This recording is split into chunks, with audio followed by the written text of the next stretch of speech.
Hello friends, very good evening to all of you. स्वागत है आप सभी का आपके अपने यूट्यूब चैनल जीएस क्लासेस ज्ञानी जी पर। हमारी जो रीजनिंग की 650 क्वेश्चन की सीरीज है उसका आज ये 6 सेट हम आज करने वाले हैं। अभी तक हमने टोटल 125 क्वेश्चन पढ़ लिए हैं। आगे के 25 क्वेश्चन आज के इस वीडियो में हम कवर करेंगे। ठीक है, तो फटाफट से सेशन को शेयर कर दीजिए अपने सभी फ्रेंड्स में, ताकि हम एक साथ पढ़ना और सीखना शुरू करते हैं। जैसे यहाँ पर हम आज पढ़ेंगे क्वेश्चन नंबर 126 से 130 तक। कौन से क्वेश्चन अपने पास यहाँ पर एक स्क्वायर मेज मतलब एक स्क्वायर पजल आ रही है सिटिंग अरेंजमेंट के कैटेगरी में, है ना। यहाँ पर आपको क्वेश्चन जो है दोनों लैंग्वेज में अवेलेबल कर दिया है। इसका स्क्रीनशॉट लेके या फिर इस वीडियो को पॉज करके आप पहले इसको सोल्व कीजिए, उसके बाद मेरे आंसर से इसको मिलाइएगा। ठीक है, मैं इस क्वेश्चन को सोल्व करना स्टार्ट करता हूँ। यहाँ पर क्या लिखा हुआ है कि 8 व्यक्ति P Q R S T U W और वाई एक वर्गाकार मेज के चारों ओर बैठे हुए हैं। ठीक है, अपन यहाँ पर इसको स्टेटमेंट पढ़ते हुए साथ में इसको ड्रॉ भी कर लेते हैं। ठीक है, दो पॉसिबिलिटी अगर बनेगी तो उसके लिए अपन यहाँ पर एक्स्ट्रा बना लेते हैं, अगर नहीं बनेगी तो इसका यूज ही नहीं आएगा। उनमें से 4 व्यक्ति प्रत्येक किनारों पर बैठे हैं, जबकि 4 व्यक्ति भुजा के मध्य बैठे हैं। जो व्यक्ति किनारों पर बैठे हैं उनका मुख केंद्र की ओर है, तथा जो भुजाओं के मध्य बैठे हैं उनका मुख कहाँ है? बाहर। मतलब कॉर्नर पर बैठने वाले तो सेंटर की तरफ फेस कर रहे हैं। ठीक है, और यहाँ पर साइड पर बैठने वाले बाहर आउटसाइड ऑफ सेंटर फेस कर रहे हैं। ठीक है, अगर इसकी रिक्वायरमेंट लगेगी तो ही इसमें अब हम बनाएंगे। ठीक है, अब ये जो क्वेश्चन है मेनली क्वेश्चन यहाँ से स्टार्ट होता है। स्टेटमेंट पढ़ते हैं। टी भुजा के मध्य नहीं बैठता है, दैट मीन्स कॉर्नर पे बैठता है, तथा उसके दाएं तीसरे स्थान पर कौन बैठा है? यू। इसको ड्रॉ करते हैं। टी को चारों कॉर्नर में से आप कहीं पर भी बिठा सकते हैं। सपोज ये टी यहाँ बैठा है तो इसके दाएं से पहला, दूसरा और तीसरा, यहाँ कौन बैठा है? यू बैठा है। आगे उसने कहा है यू और एस के मध्य केवल एक व्यक्ति बैठा है। तो यू और एस के मध्य एक तो एस यहाँ पर आ सकता है, एस यहाँ पर भी आ सकता है। तो पॉसिबिलिटी बन रही है अपने पास, इसलिए अपन यहाँ पर एक और इसको यहाँ पे ड्रॉ कर लेते हैं। ठीक है, टी यहाँ पर है, यू यहाँ पर है और एस यहाँ पर है। क्लियर बन गया। आगे स्टेटमेंट क्या है कि डब्ल्यू के दाएं से तीसरे स्थान पर आर बैठा है।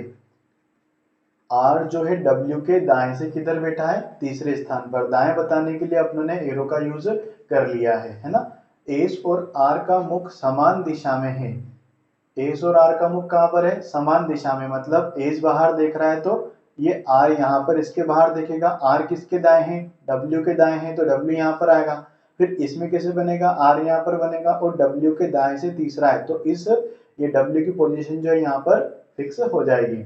नेक्स्ट, क्यू के दाएं दूसरे स्थान पर वाई बैठा है। क्यू के दाएं दूसरे स्थान पर, ये पहला स्थान और ये फिर दूसरा स्थान, इसके दूसरे स्थान पर कौन बैठा है? वाई बैठा है। पी और वाई तत्काल पड़ोसी नहीं है। पी और वाई कभी भी आसपास नहीं आ सकते, चाहे दाएं की बात हो या फिर बाएं की। तो अपने पास यहाँ पर 3 प्लेस बचे हुए हैं और 3 ही वेरिएबल है। कौन कौन से? क्यू, वाई और पी। क्यू के दाएं जब वाई बैठेगा, क्योंकि और कोई यहाँ पर इस फर्स्ट वाले फिगर में कोई भी और पॉसिबिलिटी नहीं बन रही है, तो पी यहाँ बैठेगा। लेकिन पी और क्यू दोनों पास पास नहीं बैठ सकते, मतलब ये वाला क्या हो जाएगा? कैंसिल हो जाएगा। इसमें अरेंज करेंगे तो क्यू यहाँ आएगा, इसके दाएं से दूसरा वाई आ जाएगा और पी यहाँ पर आ जाएगा। तो करेक्ट वाला अपने पास ही सेकंड वाला डायग्राम हो जाएगा। ठीक है, इससे क्वेश्चन बनते हैं, उसको सोल्व करते हैं। Who sits immediate right to the U. U के इमीडिएट राइट में यहाँ पर क्यू दिख रहा है। ठीक है, ये क्यू हो गया। अब नेक्स्ट इसमें क्या क्वेश्चन गिवन है? इसका नेक्स्ट क्वेश्चन है कि who sits seventh right to the P. P के सेवंथ राइट में। तो देखो टोटल कितने थे? 8 है ना। तो 8वां खुद ही क्या हो जाएगा? पी हो जाएगा। तो उसके सेवंथ राइट में डायरेक्ट आप लेफ्ट का देख सकते हैं, टी आ जाएगा। क्या आएगा इसका करेक्ट आंसर? टी। जैसे आप काउंट करें 1 2 3 4 5 6 और 7वें का कौन सा आ गया? टी आ गया। तो आपको अगर सेंस है इसकी क्वेश्चन की, मतलब अगर आपने प्रैक्टिस करी है तो सेंस होगी, अदरवाइज कहां से सेंस होगी, है ना। तो इसलिए आपसे रिक्वेस्ट है कि आप डेली इन सेशंस को कंटिन्यू हमारे साथ देखते रहिए, ताकि आपकी जो है इंप्रूवमेंट उसमें आपको देखने को मिलेगी। Who sits immediate right to the R. R के जस्ट राइट में कौन बैठा है? तो टी बैठा है। Option number third. How many people seat between Y and T. Y और टी के बिटवीन देखो आमने सामने है ना, तो 3 बैठेंगे, 1 2 3, चाहे लेफ्ट की बात करें चाहे राइट की बात करें, तो 3 पर्सन यहाँ पर बैठे हुए हैं y और t के बीच में। Which of the following is odd, इसमें से ओड यहाँ पर कौन है, p w q y t, ये हो गया अपना p, ये w, यहाँ पर फिर Q और ये Y और ये T। तो ये बाकी के जो 4 है ये तो कॉर्नर पर बैठे हैं, किसको छोड़ते हुए, P के अलावा बाकी के 4 यहाँ पर कॉर्नर पर बैठे हैं। तो इसमें से जो विषम पद है वो क्या रहेगा, P रहेगा। अपने पास 5 क्वेश्चन पजल के कंप्लीट हो चुके हैं, रेस्ट अपने पास 20 क्वेश्चन इसके बचे हुए हैं। नेक्स्ट हमको 5 क्वेश्चन कौन से मिलते हैं, कोडिंग डिकोडिंग के, अगेन चाइनीज कोडिंग अपने पास है, ठीक है। इसके अपन सोल्व करते हुए इसके पहले यहाँ पर कोड बना लेते हैं। जैसे फर्स्ट लाइन में थर्ड वर्ड है, सेकंड में भी थर्ड वर्ड है, थर्ड में 4 वर्ड है ना, और फोर्थ लाइन में भी फिर 4 वर्ड अपने को गिवन है। तो फर्स्ट में 8 8 और 8, मतलब पहली दूसरी और तीसरी में यहाँ पर 8 वर्ड यूज किया गया है। तो इसका जो कोड देखने को मिलता है वो क्या हो सकता है, यहाँ पर 8 हो सकता है। 8 के लिए कौन सा कोड आ रहा है, 8 आ रहा है। 1 मिनट में इसकी इंक कलर चेंज कर लेता हूँ, हो गया। अब नेक्स्ट जो है इस फर्स्ट और फोर्थ में आ रहा है, तो इसके लिए कौन सा कोड बन रहा है अपने पास, 4 है ना। इसके लिए क्या बन रहा है, 4 बन रहा है। बचा हुआ कौन है, वाट है, वाट के लिए क्या बचेगा, 9 बचेगा, ठीक है। नेक्स्ट वाली सेकंड लाइन में वर्क सेकंड में भी है और फोर्थ में भी है, तो वर्क कॉमन हो गया यहाँ पर, तो 10 आ जाएगा। वर्क का कोड क्या बनेगा, 10 बनेगा। हाउ बच गया है, तो यहाँ पर कौन सा नंबर बच गया, इसमें 5 बच गया, 5 को नोट कर लिया। नेक्स्ट इसमें 8 हो गया है। एंड देखो हाउ का यहाँ पर थर्ड लाइन में भी गिवन है ना, तो यहाँ पर इसका 5 हाउ का हो ही गया है। अब अपन अगर देखें तो इसमें 2 बच गया है, थर्ड लाइन में 2 और 6 बच गए हैं, 3 और 7 बच गए, मतलब तीसरी और चौथी लाइन बची और उन दोनों में कोई भी कॉमन नहीं है। तो यहाँ पर जो रिमेनिंग जो वर्ड्स बचे हुए हैं ना, उसका कोड क्या आएगा, जैसे अगर बात करें अपन किसकी, डे और एंड बचे हुए हैं थर्ड लाइन में, और 2 यहाँ पर डिजिट्स बचे हुए हैं, 2 और 6। तो यहाँ पर इन दोनों के जो एग्जैक्ट वैल्यू है वो नहीं पता है, रिप्लेस हो सकती है। जैसे डे के लिए 2 भी यूज हो सकता है और 6 भी यूज हो सकता है, ऐसे ही एंड के लिए भी 2 यूज हो सकता है और 6 भी यूज हो सकता है। सेम कंडीशन यहाँ पर फोर्थ लाइन में भी अपने को देखने को मिलती है कि दिस और गुड, इसका कोड नहीं मिला है। तो इन दोनों के लिए यहाँ पर कोड क्या आएगा, या तो 3 आएगा या फिर 7 आएगा, ठीक है। फर्स्ट क्वेश्चन क्या है, विच of the following would possibly be the code for and, and के लिए पॉसिबली कौन सा कोड हो सकता है, या तो 2 या फिर 6, तो ऑप्शन नंबर सेकंड। नेक्स्ट क्या पूछा है, what will be the code for word art, art के लिए क्या कोड निकाला था, 8 निकाला था, ऑप्शन नंबर फोर्थ। नेक्स्ट शब्द वाट के लिए कौन सा कोड यहाँ पर होगा, तो वाट के लिए कोड है अपने पास, जैसा यहाँ पर देखें आप तो 9 है ना, ये इसका 9 ऑप्शन नंबर फिफ्थ हो जाएगा। नेक्स्ट शब्द गुड के लिए कौन सा कोड है, गुड के लिए और दिस के लिए कोई भी कोड नहीं था, वहां पर कॉमन आ रहा था 3 और 7, option number third. Which of the following would be the code for how, how के लिए कौन सा कोड रहेगा, तो हाउ के लिए यहाँ पर क्या निकाला था अपने, उसको देखते हैं। हाउ के लिए हमने निकाला था 5, अगर ऑप्शन में 5 होगा तो इसको अपन सिलेक्ट कर लेंगे। 5 नहीं है तो ऑप्शन नंबर 5 हो गया है ना, 5 तो नहीं आया, लेकिन यहाँ पर ऑप्शन नंबर 5 हो गया है, नन ऑफ दिस। अब अगला अपने पास क्वेश्चन आता है कौन सा, इस क्वेश्चन मतलब ये 1 से 2 क्वेश्चन आपको ऐसे देखने को मिलेंगे। जैसे कल तो मैंने आपको क्वेश्चन करवाया था जिसमें क्या था, एक ऐसा ही अपन वर्ड मान ले और उसमें जो अल्फाबेट्स यूज किए गए हैं उनमें पेयर में कितना पेयर बन रहे हैं, जैसे कि वहां पर इंग्लिश अल्फाबेट में बनते हैं, वो फाइंड करना था। लेकिन ये थोड़ा सा डिफरेंट कैटेगरी का क्वेश्चन यहाँ पर पूछा गया है, मतलब इसके 2-3 टाइप होते हैं और 2-3 टाइप ही मैं आपको अलग अलग सेट्स में सारे अवेलेबल करवा दूंगा। जैसे इसमें क्या पूछा है कि यदि शब्द रिकॉग्निशन के पहले 11वें चौथे 7वें अक्षरों का प्रयोग करके केवल एक अर्थपूर्ण अंग्रेजी शब्द बनाना संभव है तो उस शब्द का तीसरा अक्षर क्या होगा। फिर आगे उसने कहा कि यदि ऐसा कोई भी शब्द नहीं बनता है तो एक से लिखिए, और यदि एक से ज्यादा शब्द बनते हैं तो वाई लिखिए, ठीक है। अब इसको सोल्व करते हैं। पहला जो लेटर है आर है, 11वां कौन सा आ रहा है, 3 3 6 3 3 9 10 11 एन आ रहा है ना। उसके बाद चौथा आ रहा है कौन सा, ओ, और फिर 7वां कौन सा आ रहा है यहाँ पर आई आ रहा है। तो इन चार ही लेटर्स अल्फाबेट्स को मिलाकर कौन सा वर्ड बनता है?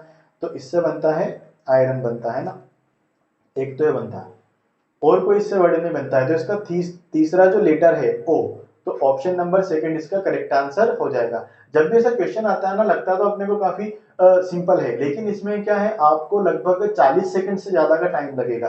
तो मेरा यहाँ पर यही सजेशन है आपको कि आप है ना इस क्वेश्चन को सबसे लास्ट में कीजिएगा, जब आपके पास मतलब आपके मतलब ऐसा नहीं हो कि आप इस एक नंबर के चक्कर में 5 नंबर वाली पजल को स्किप कर दें, ठीक है ना। तो इस क्वेश्चन को लास्ट में ही आप करना हमेशा, क्योंकि ये लगता सिंपल है लेकिन इसमें टाइम लग जाता है।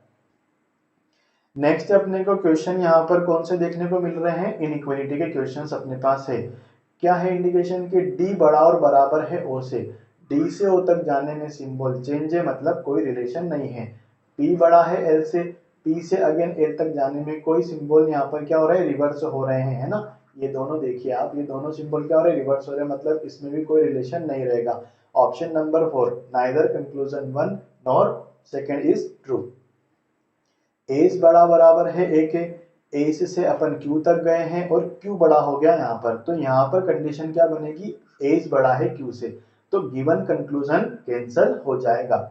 आर बड़ा है ए से, आर से फिर अगेन मैं क्यू तक जा रहा हूँ, क्यू से फिर मैं अगेन कहाँ पर आ रहा हूँ, ए पर आ रहा हूँ, तो सेम केस यहाँ पर फॉलो हो रहा है। क्या फॉलो होगा कि आर जो है वो बड़ा होगा किससे, ए से, और यही कंक्लूजन में दिया हुआ है, इसलिए यहाँ पर करेक्ट हो जाएगा। ऑप्शन नंबर सेकंड इसका करेक्ट आंसर रहेगा। इनइक्वालिटी में हमेशा सबसे पहले क्या देखना है, हमें हमेशा सबसे पहले हमें कंक्लूजन को ही देखना है और कंक्लूजन से ही स्टेटमेंट पे मूव करना है, ठीक है। तभी हमारा क्वेश्चन जो है 10 से 15 सेकंड में सोल्व हो पाएगा। नेक्स्ट, डी बराबर के, डी बड़ा है के, तो डी बड़ा बराबर के आएगा, तो यहाँ पर आइदर और लग जाएगा। डी से मैं गया बी पर, और डी से अपन एट पर जाते हैं, इसकी कोई रिक्वायरमेंट नहीं है क्योंकि यहाँ पर एल बराबर के। तो जब डी बड़ा है किससे, एल से, और एल बराबर है के, तो बेसिकली क्या है, डी बड़ा है के से। Option number second, conclusion second यहाँ पर करेक्ट रहेगा, option number second, only conclusion second is a true, ठीक है। लास्ट क्वेश्चन इनइक्वालिटी का, ई बड़ा है एल से, ई से मेरे को जाना पड़ेगा कहां पर, देखिए डी एल से बड़ा है और डी ई से भी बड़ा है। अब इन दोनों के बीच में जो कॉमन था वो क्या था, डी था, और कोई कॉमन मिल रहा है क्या, ई एफ से बड़ा है। एफ इधर कहीं पर भी कॉमन नहीं मिल रहा है, मतलब ई और डी में कोई भी रिलेशनशिप नहीं है, नो रिलेशन, ठीक है ना, कोई भी रिलेशनशिप यहाँ पर नहीं बन रहा है। एफ बड़ा है के से, एफ तो ई से छोटा है, और कहीं पर भी ऐसा अपने को इंडिकेशन नहीं मिलता है कि एफ बड़ा है, तो अगेन इन दोनों में भी क्या आ रहा है, नो रिलेशन, तो neither conclusion 1 nor second is true. Next, again अपने को एक और पजल मिलती है देखने को। इस पजल में क्या गिवन है कि 9 persons B D E G I H I P Q and R go to visit Mumbai on 479 date of January March and May. 3 month है, तीनों मंथ में अलग अलग 3 डेट्स गिवन है अपने को, और 9 पर्सन है, हर पर्सन एक तारीख को, मतलब हर पर्टिकुलर डेट्स को वहां पर जाता है। कहाँ जाता है, बॉम्बे जाता है, मुंबई जाता है ना।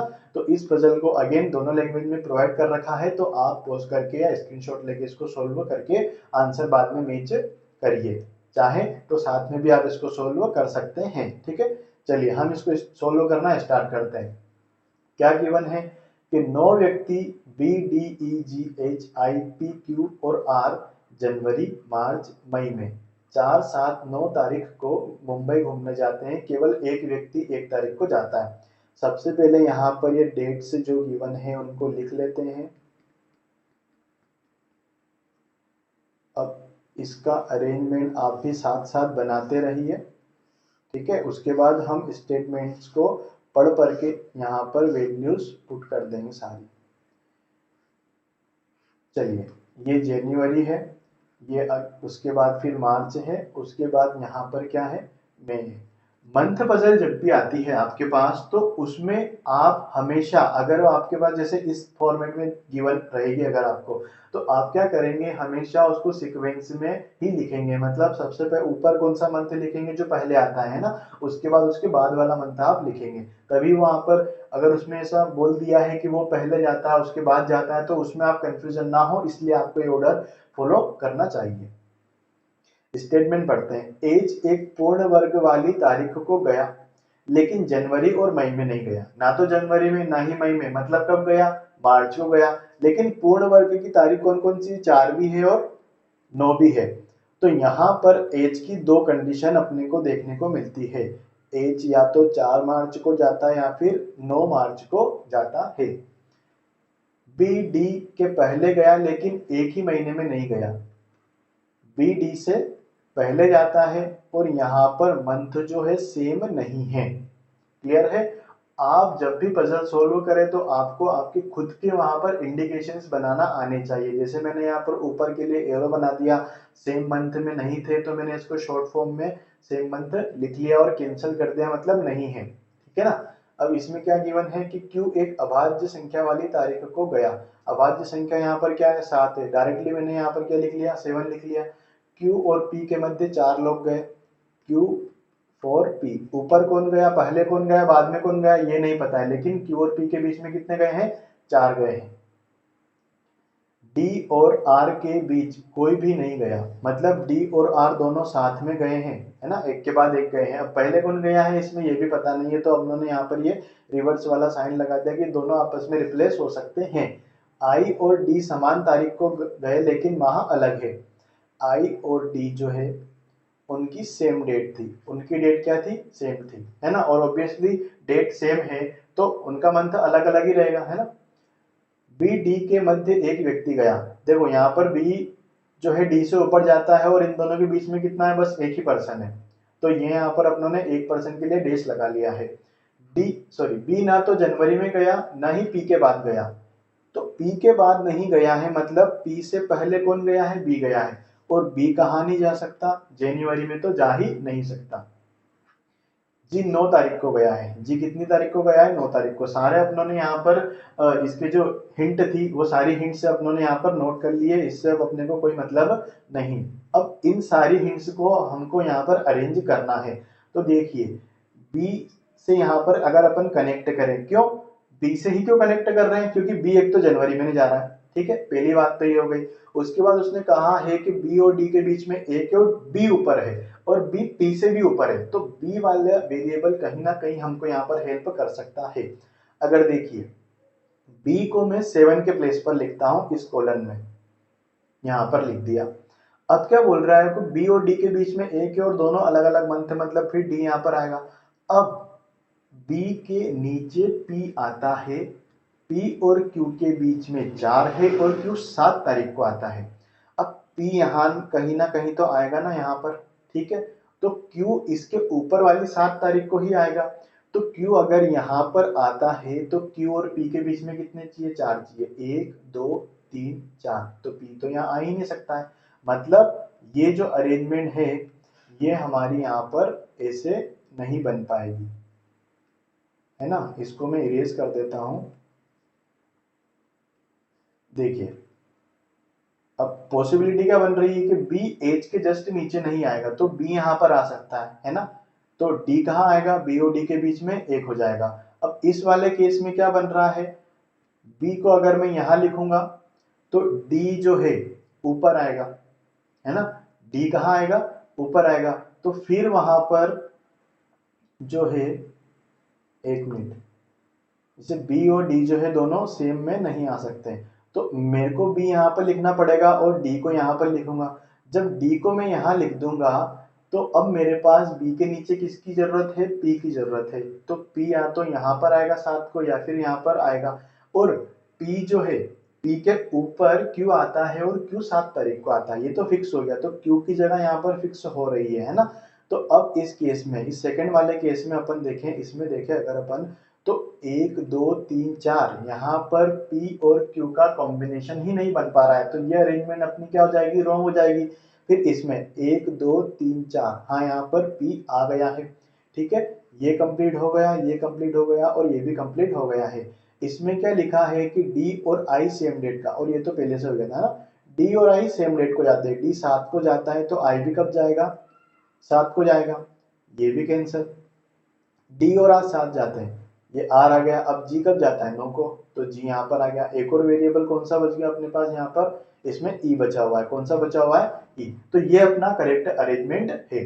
ठीक है, अब इससे बनने वाले क्वेश्चंस को अपन सोल्व करेंगे। आई किस दिन गया, तो आई गया था 7 तारीख को मई में, 7 मई को आई जाता है, 7 मार्च को, सॉरी कब जाता है, 7 मार्च को। नेक्स्ट, बी के पहले कितने व्यक्ति मुंबई गए, तो बी के पहले कितने गए हैं, 2 और 3 कितने हो गए, 5 हो गए, है ना।